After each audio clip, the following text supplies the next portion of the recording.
Sa loob ng ilang sandali, pagsapit ng 3 ng hapon, inaaniyahan namin kayong makiisa sa isang minutong panalangin para sa kapatawaran ng mga kasalanan, kapayapaan sa ating bansa at sa sanlibutan. Naway maging bahagi ito ng ating pang-araw-araw na kaugalian.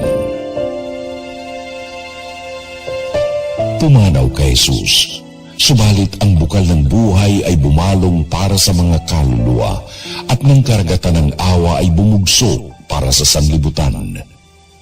O bukal ng buhay, walang hanggang awa ng Diyos, yakapin mo ang isang katauhan at ibuhos mo ng ganap ang iyong sarili para sa aming lahat. O banal na dugo at tubig na dumaloy mula sa puso ni Jesus bilang bukal ng awa para sa aming lahat, ako ay nananalig sa iyo. Banal na Diyos, banal na puspos ng kapangyarihan, banal na walang hanggan, maawa po kayo sa amin at sa buong sansinukob.